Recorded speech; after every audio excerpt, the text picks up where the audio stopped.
See that pillbox? We skirt left. What about the smoke? Use it for cover. Move out in two.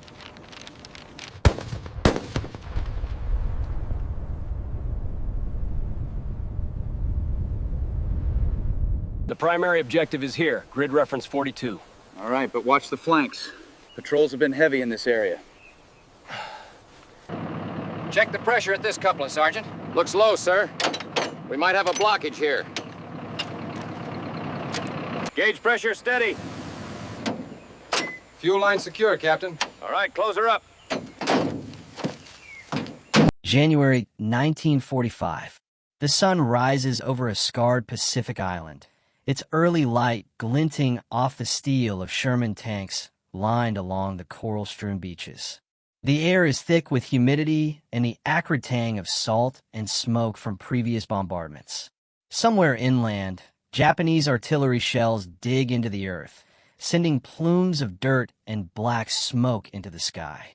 Marines crouch behind shattered trees and blasted bunkers, their eyes fixed on the armored silhouettes moving slowly through the undergrowth. A deep, low hiss cuts through the jungle. From behind the front lines, flamethrower tanks emerge, their long nozzles glinting in the morning light. The heat radiates before the fire ever appears, and a tense hush falls over both men and machines.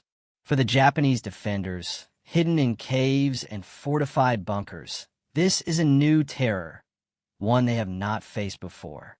The ground trembles as the first burst of flame licks over sandbags and wooden fortifications, the jungle canopy trembling from the roar. Every soldier knows, by the look of those tanks, the fight is about to change forever. By late 1944, the Pacific War had reached a brutal stalemate. The Allies, steadily island-hopping across the Pacific, were confronting increasingly desperate Japanese defenses. Each island captured came at an unimaginable cost. Iwo Jima, Peleliu, and Saipan had demonstrated a grim reality. Traditional infantry assaults against fortified positions were slow, bloody, and often inconclusive. The Japanese, anticipating the inevitable advance of American forces, had transformed the islands into networks of stone, concrete, and steel. Bunkers were dug into cliffs, caves tunneled deep beneath the volcanic soil, and interlocking fields of fire cut off every possible avenue of attack.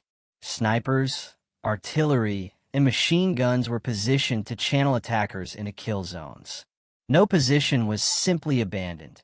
Each hill, each ridge was fortified to the last man. Civilian engineers, military planners, and soldiers had spent months preparing these fortresses. It was a defense born of both strategy and desperation. For the Allies, this presented a grim calculus. Traditional artillery barges and frontal infantry assaults were proving insufficient. Casualties mounted with each assault, morale frayed, and victories came at a staggering human cost. The U.S. Marine Corps and Army engineers searched for a solution that could reduce exposure to machine gun fire and neutralize enemy fortifications that had withstood months of conventional bombardment. Into this landscape of strategy and fear emerged a technological innovation, the flamethrower tank. These machines were designed not just to destroy, but to intimidate. Their design evolved from existing Sherman chassis, heavily armored to withstand small arms fire and light artillery. The flamethrower mechanism, a pressurized nozzle capable of projecting a stream of burning fuel dozens of meters, was mounted directly onto the tank's turret. Some models, like the CB-H1 and later variants, integrated fuel storage within the armored hull, allowing the tank to carry multiple bursts of fire before needing to refuel. Flamethrower tanks were conceived in response to the unique challenges posed by Japanese defenses. Infantry had repeatedly struggled to clear caves and bunkers, often relying on close-quarters grenades and flamethrowers, exposing themselves to lethal enemy fire. By mechanizing the flamethrower, the U.S. military sought to extend both range and protection, giving infantry the ability to advance behind a wall of fire while minimizing exposure. Training for these tanks was exacting.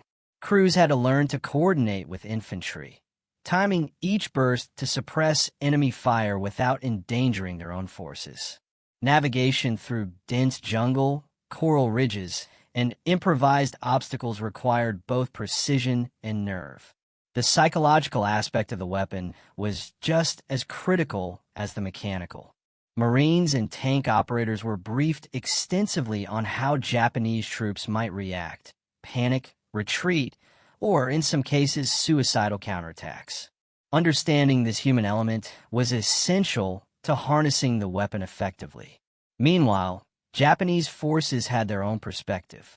Through intercepted communications and prisoner reports, it was evident that they regarded these machines with a mixture of curiosity and dread.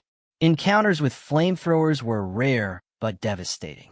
The enemy had honed its defensive doctrine around static firepower, but a moving wall of flame was unlike anything they had faced. Intelligence officers warned commanders to prepare for attacks that would bypass conventional kill zones, forcing Japanese troops to adapt or face annihilation. By the end of 1944, plans were in motion for the next series of island assaults.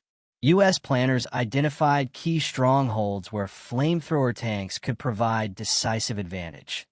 Islands with entrenched cave networks, steep ridges, and bunkers impervious to artillery.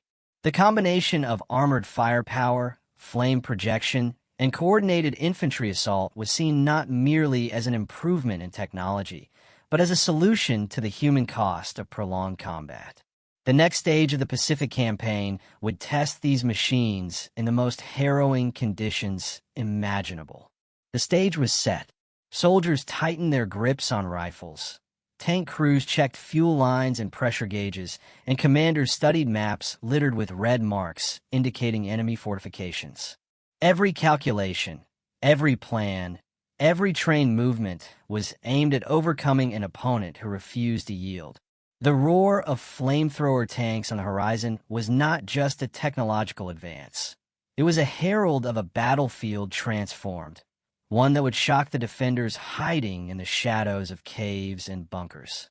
The origins of the flamethrower tank date back to early experiments with mechanized flame projection in 1942-43.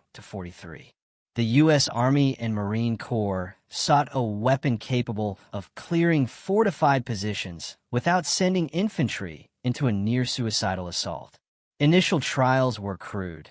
Standard Sherman tanks were retrofitted with simple flame nozzles, often mounted externally, exposing crews to potential catastrophic failure. Fuel storage was a particular challenge. Early designs risked explosion if the tank was hit, and engineers struggled to balance armor thickness with mobility. By 1944, a solution emerged. Engineers developed integrated flamethrower systems that housed pressurized fuel in reinforced compartments within the Sherman hull. The M4A3R5 model, among the most widely used, could deliver bursts of fire up to 100 meters, long enough to reach deep into caves and bunkers. Crews learned that timing and precision were as vital as fuel pressure. A misfire could render the weapon useless or endanger nearby infantry. Tanks were reinforced with additional steel plating, particularly around the nozzle and fuel compartments, providing a layer of protection against small arms fire and shrapnel. Training for flamethrower tank crews was exhaustive. Unlike conventional armored units, these operators had to master both the mechanical aspects of the weapon and the psychological warfare it imposed. They drilled endlessly in jungle mock-ups and simulated fortifications, practicing coordinated maneuvers with infantry squads. Marines were instructed to move in sync with the tanks, exploiting the corridors of fear that the flame created. Engineers even studied enemy psychology, understanding that the sight and sound of fire could induce panic, disorientation, and surrender, sometimes before a single round was fired. Field exercises revealed the harsh reality of the Pacific terrain. Tanks bogged down in coral rubble or thick mud, Heavy rainfall turned paths into impassable quagmires. Crews learned to anticipate natural obstacles, clearing paths with bulldozers or using explosives to remove obstructions. Jungle canopies interfered with flame trajectories, and smoke often limited visibility. Every mission became a delicate balance between technological capability and environmental adaptation. Commanders debated deployment strategies. Some advocated using flamethrower tanks only in small, targeted assaults. Others argued for full-scale spearhead attacks, relying on the tanks to lead infantry across the most fortified positions. Reconnaissance teams surveyed beaches, ridges, and cave networks, marking potential choke points where the tank's firepower would have the greatest impact. Every contour of the terrain was studied, every bunker mapped, and every Japanese defensive position plotted with painstaking detail. The tanks themselves were more than weapons. They became symbols of psychological warfare. Marines and soldiers quickly understood the effect they had on both friend and foe. On the Allied side, a flamethrower tank rolling into position brought a mix of awe and apprehension. The heat, the hiss of fuel, the sudden burst of flame. It was both a reassurance and a warning.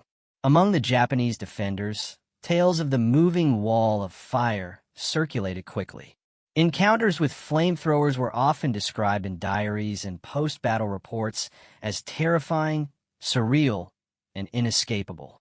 Soldiers hiding in caves recounted the fear of being burned alive, the smoke filling tight tunnels, the roar drowning out cries or commands.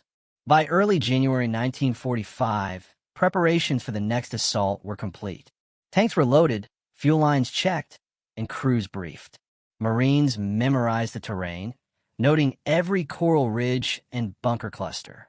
Engineers placed demolition charges to widen lanes for the tanks, while reconnaissance units watched for enemy countermeasures. The weapon, once an experimental idea on a drafting table, was now ready for its trial by fire. As dawn approached on the day of the assault, the Pacific island lay quiet but tense. The enemy remained entrenched, confident in their defensive works. But the Allies had a new advantage, a combination of innovation, preparation, and sheer determination. The flamethrower tanks were ready to lead the charge. Their arrival would not just signal the start of battle. It would herald a psychological and tactical shock that Japanese defenders had never imagined. The first sight of a flamethrower tank moving through the jungle left an indelible mark on soldiers on both sides. Marines reported a mixture of exhilaration and apprehension, knowing the armored vehicle offered both protection and destruction. The hiss of pressurized fuel, the faint shimmer of heat rising along the nozzle, and the sudden burst of flame all contributed to a sense of controlled chaos. Infantrymen whispered in tense anticipation as the tanks crept forward, aware that their survival depended on the machine's advance. For Japanese soldiers, the effect was immediate and visceral. Deep within bunkers and caves, men clutched their weapons as the roaring flame approached. Accounts from captured soldiers described a suffocating terror, smoke filling tunnels, the heat radiating through stone, and the relentless advance of a weapon that seemed unstoppable. Panic often preceded actual destruction. Soldiers abandoned positions, only to be cut down as they attempted to flee. Diaries and post-battle reports frequently noted that even a single tank could demoralize an entire unit, forcing surrender without the exchange of a single shot. The human dimension extended beyond fear. The flamethrower tanks embodied a new form of psychological warfare, one where technology amplified the natural instincts of survival. Marines and tank crews witnessed firsthand the trembling, frozen, or fleeing enemy, understanding that victory often began in the mind long before it was achieved on the battlefield. From a tactical perspective, flamethrower tanks changed the calculus of assault. Traditional infantry attacks against well-fortified positions often resulted in stalemates and heavy casualties. Bunkers, pillboxes, and cave systems had proven nearly impervious to artillery and small arms fire. Flamethrower tanks bypassed these limitations, creating a corridor of dominance that infantry could exploit. Commanders coordinated the tanks with precise timing. As the flamethrower unleashed its searing streams of fuel, Marines advanced, clearing areas that would otherwise have been lethal kill zones. Suppression became not just a tactic, but a psychological lever, forcing defenders to abandon positions before they could return effective fire. Flamethrower tanks could approach ridges, breach cave entrances, and neutralize obstacles that had previously slowed assaults for days. Maps and battle reports from WWII and Iwo Jima reveal that the tank's mobility allowed for a dynamic attack. Unlike static artillery, the flamethrower tank could pivot, adjust to terrain, and concentrate fire where it was needed most. Combined arms tactics became essential. Engineers cleared paths, infantry provided covering fire, and tanks suppressed enemy fortifications, creating a synchronized advance that transformed previously impenetrable defenses into manageable objectives. The flamethrower tank represented a marriage of mechanical ingenuity and battlefield necessity. Engineers had to balance armor protection with mobility and ensure the fuel system could withstand both enemy fire and the rigors of tropical terrain. Fuel lines were reinforced, pressure gauges monitored constantly, and nozzles tested to maintain a reliable stream under varying conditions. The M4A3 R5 model, one of the most widely deployed, featured a long, articulating nozzle capable of firing 40 to 50 seconds of continuous flame. Tanks carried pressurized fuel reservoirs, carefully engineered to minimize the risk of catastrophic explosion. Crews trained to anticipate jams, leaks, or pressure drops, understanding that mechanical failure could mean instant vulnerability. Beyond reliability, the flamethrower's range and accuracy had to be sufficient to neutralize enemy positions without exposing the tank to unnecessary risk. Engineers studied trajectories, environmental variables, and fuel burn rates.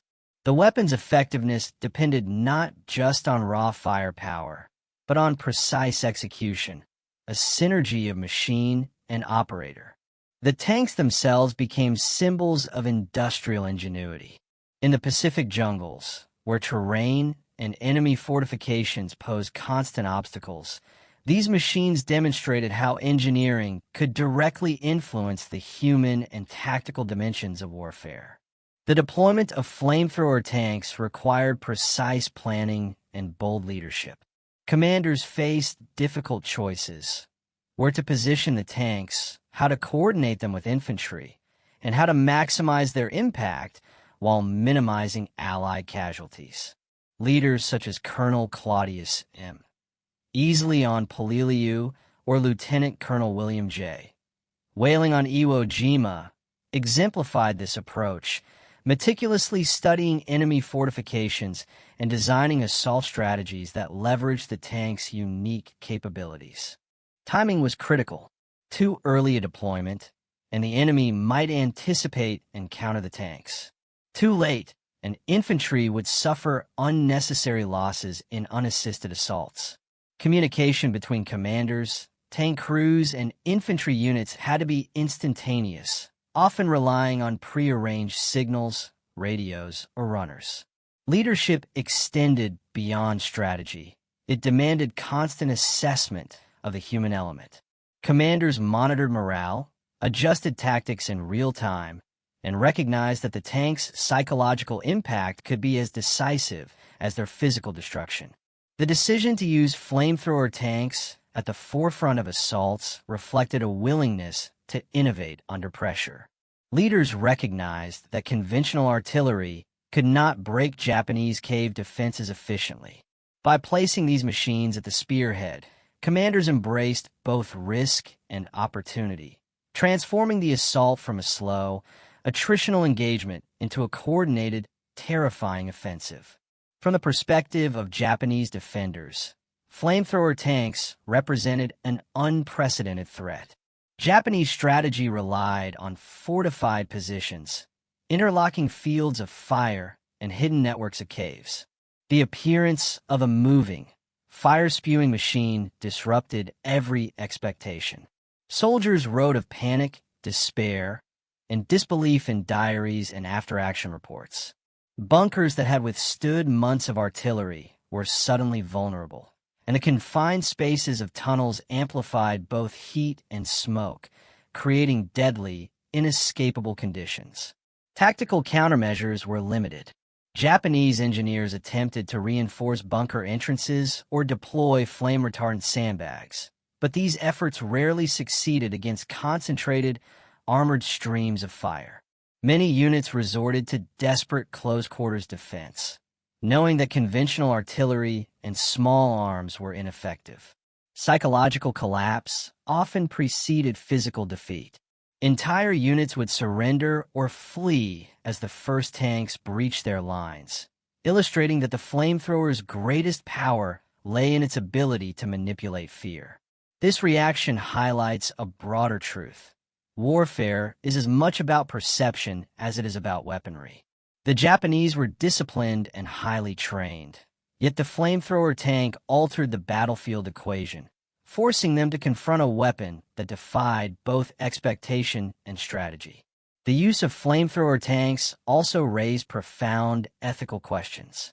To contemporary observers, the weapon was terrifyingly effective, yet its visual and psychological impact blurred the line between tactical necessity and horror.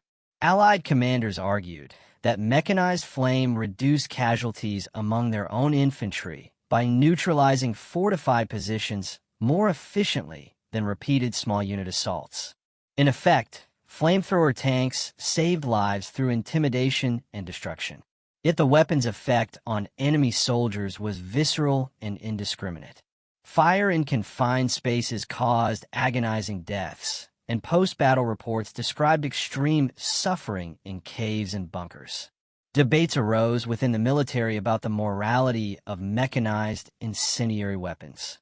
Some officers defended their use as a harsh but necessary measure in a brutal theater of war, while others acknowledged the weapon's terror-inducing power went beyond traditional combat. Historical analysis suggests that, despite these ethical concerns, flamethrower tanks became an accepted part of Pacific warfare. Their deployment reflected a grim calculus. In a theater defined by entrenched defenses and high casualty rates, psychological impact and tactical efficiency were paramount. Commanders weighed both lives saved and inflicted suffering, navigating a moral landscape as treacherous as the terrain itself. Dawn broke over the Pacific Island, January 17, 1945. Mist clung to the jungle floor, muffling the distant thunder of artillery.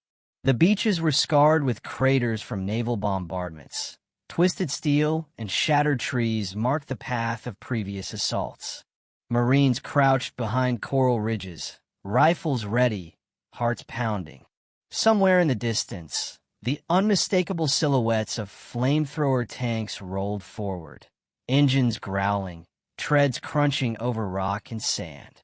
The first tank, an M4A3 R5 Sherman equipped with a CB H1 flamethrower, emerged from the undergrowth. Its nozzle shimmered with heat, a quiet promise of destruction.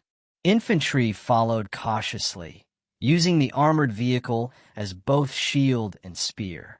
Commanders signaled in hushed tones, coordinating fire and movement. Every second felt stretched, each man aware that the Japanese defenders, concealed in reinforced bunkers and labyrinthine tunnels, could strike at any moment. Then came the first burst, a sudden roar, a gout of fire projecting across 30 meters of jungle and sandbags. The Japanese positions that had resisted artillery and infantry assaults for weeks now erupted in flame and smoke. Screams echoed from the cave entrances. Some defenders froze, others fled blindly into open fire lanes, only to be cut down by supporting Marines. The effect was immediate and devastating, not just in casualties, but in the collapse of organized resistance. Marines advancing behind the tank described the surreal combination of awe and fear. The air was thick with smoke, the acrid stench of burning fuel mixing with the tropical humidity. Visibility dropped, yet the advance continued, each burst of flame opening new paths through previously impregnable defenses. Engineers followed, clearing obstacles, while supporting infantry secured captured bunkers. Communication between tank crews and infantry became almost instinctual, honed through weeks of training and reconnaissance. The psychological shock was as significant as the physical destruction. Japanese soldiers hidden deep within bunkers were confronted with the undeniable reality. The invaders had a weapon that could reach them anywhere. Reports from post-battle interrogations reveal that many defenders surrendered after witnessing the flamethrower in action for only a few minutes. Entire positions collapsed under the combination of fire and morale breakdown, demonstrating that this mechanized terror was more than a weapon. It was a force multiplier, reshaping the battlefield in real time. Despite the chaos, tank crews remained disciplined. Each maneuver was precise, calculated to maximize effect, while minimizing exposure to mines, small arms fire, and hidden anti-tank positions. Fuel levels were monitored carefully. A miscalculation could leave a tank vulnerable at the worst possible moment. The crew's mastery of the machine turned each flamethrower into a tool of tactical certainty amid the unpredictable ferocity of jungle combat. By mid-morning, the first line of Japanese defenses had crumbled. Trenches, bunkers, and cave entrances that had resisted countless assaults were now neutralized. Marines pressed forward, using the pathways carved by the tanks to advance quickly and with reduced casualties. Commanders adjusted tactics on the fly, directing tanks to new hotspots, exploiting gaps in enemy lines, and coordinating artillery to suppress distant positions. The roar of flame and engines, combined with artillery and infantry fire, created a symphony of destruction. The island's defensive network, meticulously constructed over months, was being methodically dismantled. For the first time, the synergy of technology, training, and psychological warfare produced a decisive advantage. Flamethrower tanks were no longer experimental. They were instruments of battlefield dominance. Yet even in victory, the cost was evident. Smoke filled the air, the stench of fire and human suffering pervasive. Marines faced the dual reality of survival and responsibility. Advancing under the protection of flame meant witnessing the terrifying consequences of mechanized fire. Every bunker cleared, every cave neutralized, was a reminder of both the weapon's effectiveness and the human toll exacted. The day's first critical objectives had been secured, but the fight was far from over. The Japanese defenders, though shaken, still occupied deeper tunnels and fortified positions beyond the reach of initial tank advances. Commanders quickly prepared to press forward, knowing that the next phase would demand both courage and precision by midday. The initial shock of flamethrower tanks had fractured the Japanese defensive line, but deeper positions awaited. Caves tunneled into volcanic rock, reinforced with steel and sandbags, still held determined defenders. Marines advancing behind the tanks knew that success depended on coordination and speed. A single misstep could leave infantry exposed to enemy fire or trap a tank in a narrow pass. The first flamethrower tank approached a large cave system near the ridge. Its nozzle extended forward, hissing with pressurized fuel. A sudden burst of flame swept over the entrance, igniting wooden fortifications and sending dense smoke into the tunnel. Inside, Japanese soldiers scrambled to extinguish the flames, only to be confronted by Marines rushing in from the flanks.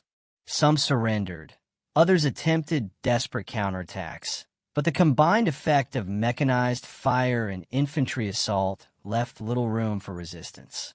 Close-quarters combat was relentless. Marines advanced bunker by bunker, using hand grenades and rifles to clear positions that the tanks could not reach directly. Flamethrower crews maneuvered carefully, pivoting on coral ridges, advancing into narrow valleys, and coordinating bursts to flush defenders without endangering their own men. Communication was critical. Signals from infantry guided tank operators to enemy concentrations, while commanders observed terrain features and redirected fire where resistance was strongest. The tank's psychological impact continued to be decisive. Survivors reported being forced from hidden positions by fear alone.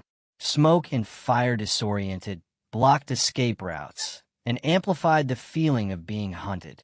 Even hardened defenders, trained for last-stand strategies, found themselves overwhelmed not by bullets, but by the relentless advance of flame. The roar of the engines and the hiss of fire became synonymous with inevitable defeat. Several key fortifications fell in rapid succession. A ridge that had held machine gun nests for months was neutralized in minutes as tanks pumped fire into bunker entrances. Infantry followed, securing the high ground and clearing out survivors. Engineers detonated demolition charges in tunnels still partially occupied, ensuring no enemy could regroup. The combination of flamethrower tanks and infantry created a momentum that was unstoppable, a mechanical spearhead backed by human precision. The human cost was stark. Marines and tank crews faced the constant threat of mines, hidden snipers, and booby traps. Flames occasionally engulfed obstacles, threatening to trap operators if misjudged. Yet training, discipline, and teamwork kept casualties lower than they might have been in a conventional frontal assault. Post-action reports emphasized the efficiency of mechanized flame. Positions that would have taken days to clear were neutralized in hours, dramatically reducing exposure to enemy fire for Allied forces. Japanese resistance persisted in scattered pockets. Small groups attempted counterattacks with grenades and rifles, but the fear induced by flamethrowers sapped both morale and coordination. Observers noted that surrender became more common after exposure to flame, with soldiers emerging from tunnels, smoke-streaked and terrified, laying down weapons. The flamethrower had transformed combat from attritional slog to psychological dominance. By late afternoon, the assault had achieved its primary objectives. Key cave networks were sealed, ridges captured, and bunkers neutralized. The Japanese defensive network, meticulously prepared over months, was fractured and scattered. Marines and tank crews moved cautiously, securing captured positions, treating casualties, and ensuring no hidden defenders remained. Flamethrower tanks, their fuel depleted, were withdrawn or resupplied for the next advance, ready to repeat the process on subsequent objectives. The combination of planning, technology, and human coordination had produced a decisive outcome. The battlefield had been reshaped not by sheer numbers alone, but by innovation and execution under pressure. Commanders noted the profound impact of flamethrower tanks. They had not only cleared physical obstacles, but had shattered the psychological resilience of the defenders. The day's victory, however, came at a cost. Smoke and heat left scars on the landscape. Fires consumed fortifications and jungle alike. Marines carried the memories of what they had witnessed, the terror inflicted and endured, the lethal efficiency of the weapon, and the quiet moments of humanity amid chaos. This battle would stand as a defining example of how technology, psychology, and strategy intertwined to shape the Pacific War. By nightfall, the island's once impenetrable defensive network had been shattered. The flamethrower tanks, leading the assault with precision and overwhelming force, had opened corridors through ridges, bunkers, and cave systems that had resisted conventional artillery and infantry attacks for months. Marines had secured the primary objectives, advancing further inland than initial projections had allowed. Engineers moved quickly to demolish remaining fortifications and ensure that no defenders could regroup. The human cost was undeniable. Official reports noted that Allied casualties, though lower than in previous assaults on similarly fortified positions, were still significant.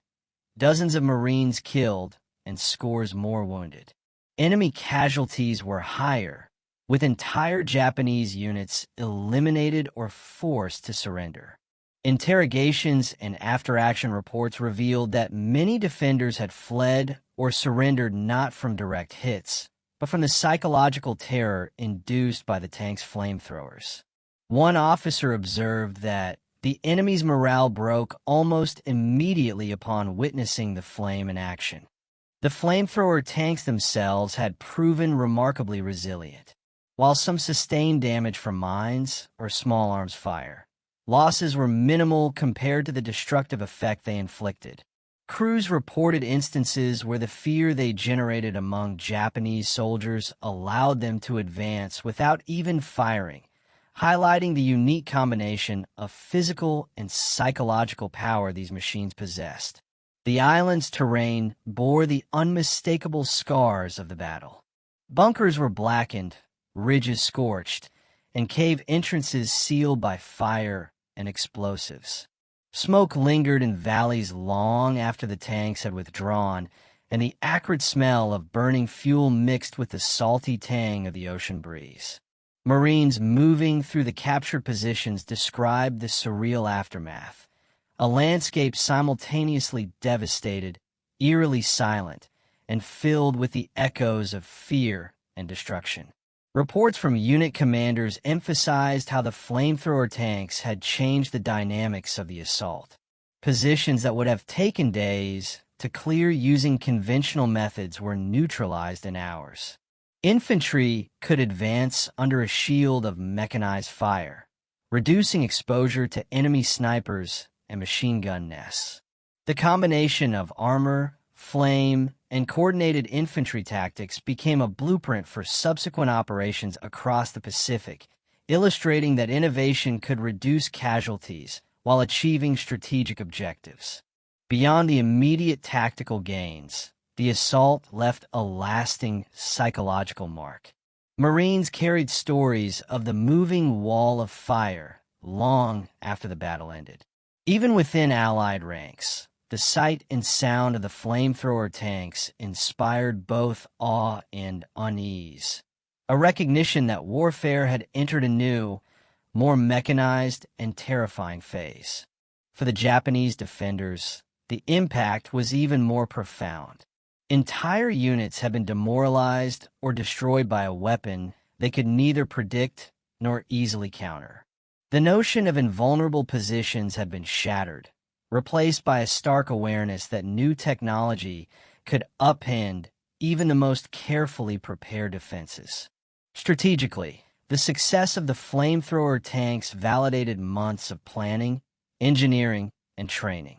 Commanders recommended wider deployment in future operations, emphasizing coordination with infantry and artillery as essential for maximum effect.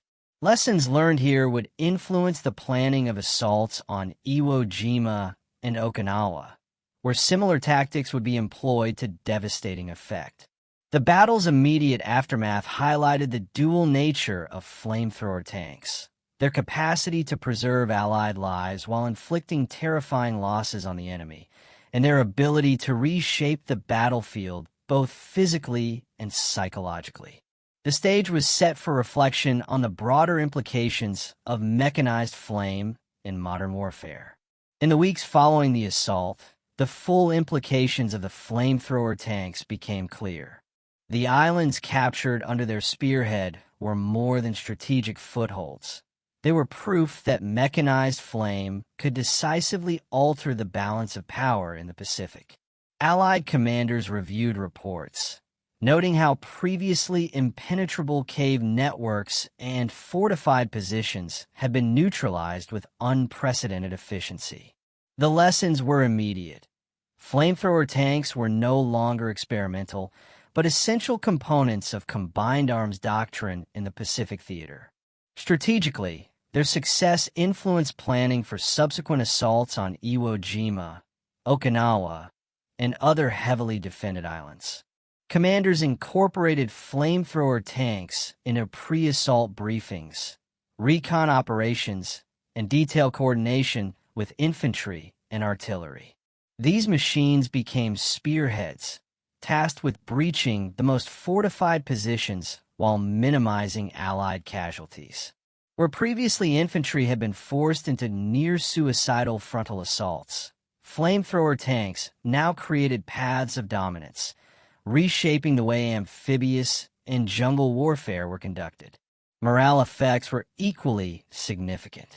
Among Allied troops, confidence grew in the knowledge that flamethrower tanks could reduce exposure to lethal enemy fire.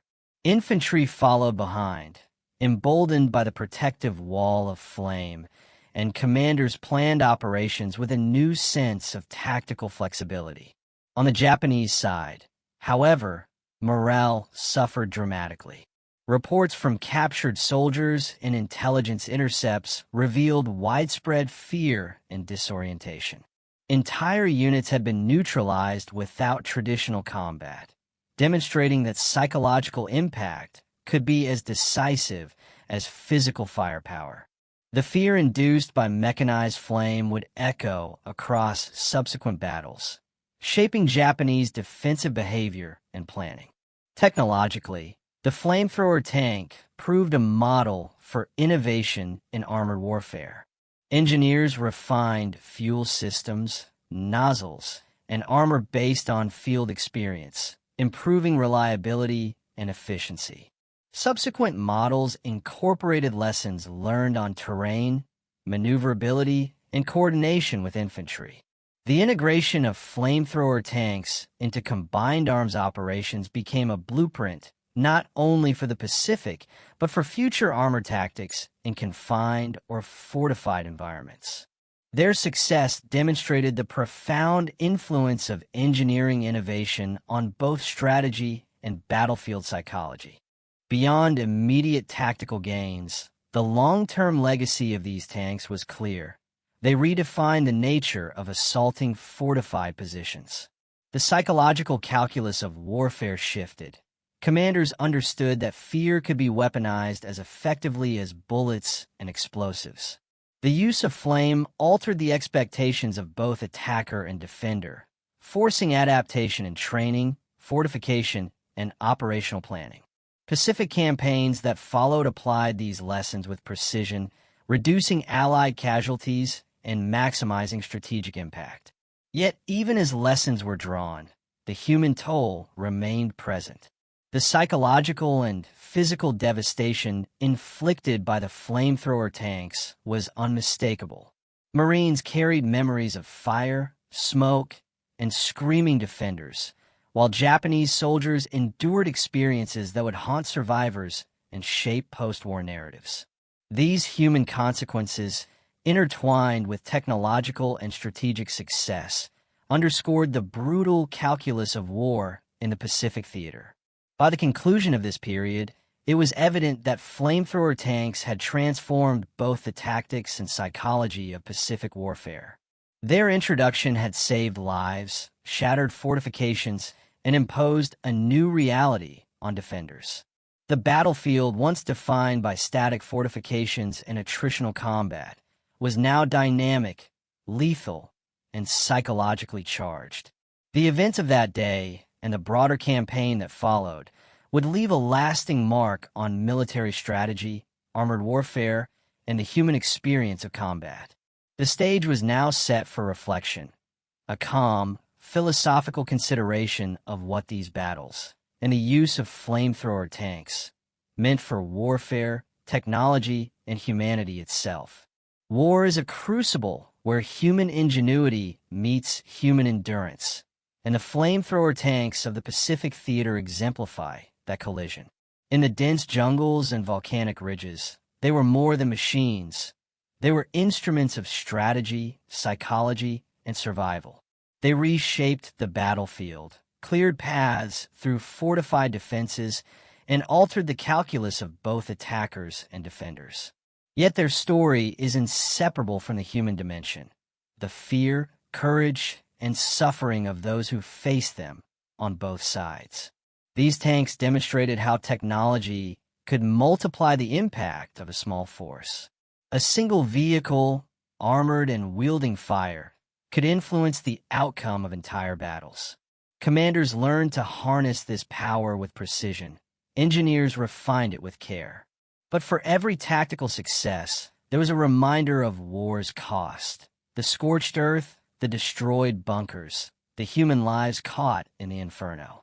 Victory was measured not just in ground taken, but in the heavy price exacted from both attacker and defender.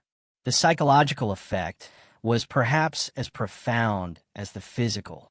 Fear became a weapon in its own right. The flamethrower tank did not merely destroy. It unmade the certainty of fortifications and shattered morale. It forced defenders to confront the unknown and compelled adaptation, redefining how battles were fought in confined, fortified, and hostile terrain. History remembers these machines not only for their flame, but for their impact on modern warfare. They are a testament to human innovation in the face of deadly challenge, illustrating how strategy, technology, and human will intersect in combat. At the same time, they're a reminder of the moral weight of such innovation, the responsibility borne by those who wield immense destructive power. In the quiet after the battle, when smoke clears and the echoes fade, the legacy of the flamethrower tank endures. It is a story of ingenuity, terror, and transformation, a stark reflection of how war reshapes the world, tests humanity, and leaves indelible marks on both history and memory.